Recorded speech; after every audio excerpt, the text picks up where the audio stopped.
I grew up around hospitals. Some people are military brats. My father was a professional patient. He had TB, emphysema, psoriasis, diabetes, asthma, pleurisy.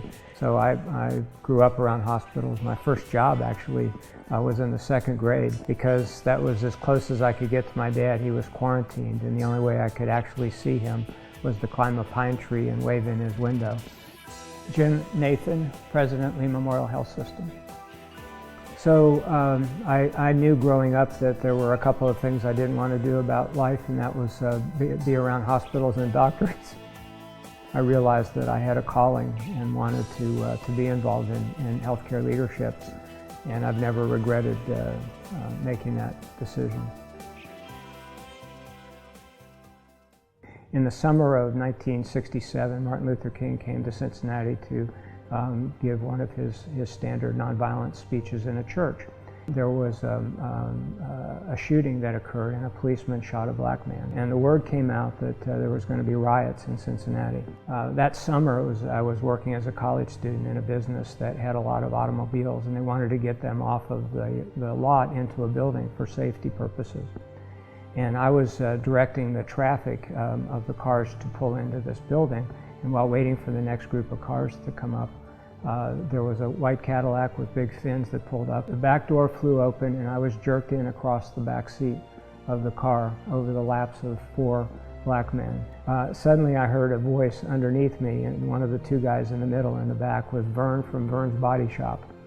And I knew Vern, and Vern said to me, "You do not say a word. We're taking you back.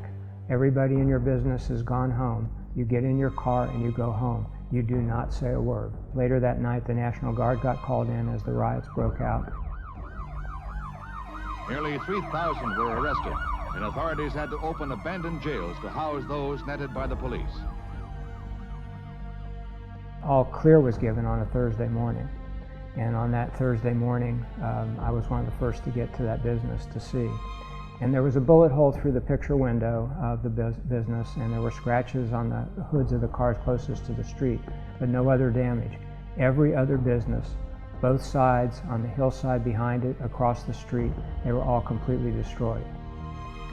And yet this business had almost no damage where I was working that summer. So it was later in the fall, the first time I came back from college. In the fall, I went to Vern, and I said, "Vern, I don't know what you can tell me, and if you can't say anything, I understand. But thank you for helping me that day when I was so scared." And he said, "Well, what I can tell you is that Mr. Ray owned that business. Mr. Ray always treats us like human beings. Mr. Ray was my dad." And I always get choked up when I tell the story because my dad always had that respect for other people, even though his health was so terrible, and it meant a lot to me. So we all learn from our experiences, the good ones and the bad ones, and the question is, what do we do with it? But we're a society that at times does not respect diversity, and it's really who we are, it's what we are, and we need all of us to be successful. And that's why I tie diversity and the word respect together.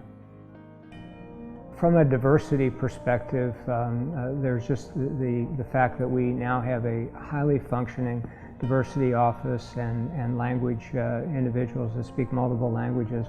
But most importantly, what they're able to do is to be a resource. We had a situation not too long ago where a physician recognized that he was not effectively communicating with the patient. The diversity office got involved, found out the person spoke a very unique dialect that was indigenous to Guatemala. The reason that was so important was that this mom had a child, a 2-year-old child, that needed to have emergency surgery, and we needed the mom's consent, but we knew we weren't communicating effectively.